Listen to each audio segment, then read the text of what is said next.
আসসালামু আলাইকুম ওরহমতুল্লাহি ওয়াবারাকাতুহ। সুপ্রিয় দর্শক, আজকে আমরা জানব সহজে কোন দোয়া পড়লে জান্নাত লাভ করা যায়। দোয়া ও প্রার্থনা স্বতন্ত্র একটি ইবাদত। হাদিস শরীফে দোয়াকে ইবাদতের সবচেয়ে গুরুত্বপূর্ণ অংশ হিসাবে সাব্যস্ত করা হয়েছে। আল্লাহর কাছে দোয়া না করলে আল্লাহ তাআলা অপছন্দ করেন। দোয়ার মাধ্যমে সহজেই মহান আল্লাহ তাআলার সন্তুষ্টি লাভ করা যায়। যে কোনো বিপদ ও সমস্যায় সমাধান পাওয়া যায়। তাই সব বিষয়ে আল্লাহর সাহায্য চাওয়ার বিকল্প নেই, কারণ তিনি একমাত্র সাহায্যকারী ও সমাধানদাতা। হাদিসে দোয়ার মাধ্যমে জান্নাত লাভের অনেক সুসংবাদ রয়েছে। আজকে আমরা যে দোয়াটি সম্পর্কে আলোচনা করব, সেই দোয়াটি পড়লে তার জন্য জান্নাত ওয়াজিব হয়ে যায়।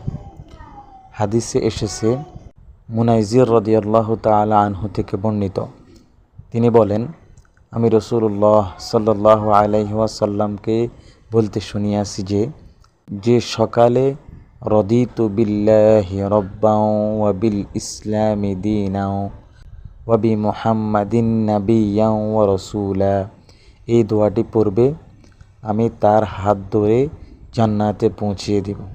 সুবহানাল্লাহ।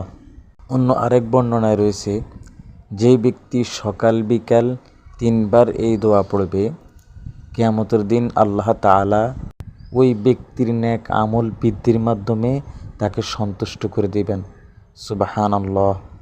অন্য হাদিসে আছে, হযরত জাবের রাদিয়াল্লাহু তাআলা আনহু থেকে বর্ণিত, তিনি বলেন, রাসূলুল্লাহ সাল্লাল্লাহু আলাইহি ওয়াসাল্লাম ইরশাদ করেছেন, যে ব্যক্তি সুবহানাল্লাহিল আযীম ওয়া বিহামদিহি পড়বে, তার জন্য আল্লাহ রাব্বুল আলামিন জান্নাতে একটি খেজুর গাছ রোপণ করে দিবেন।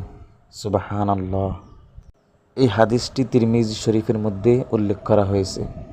আল্লাহ রাব্বুল আলামিন আমাদের সকলকে এই আমলগুলো করার তৌফিক দান করুন। আমিন।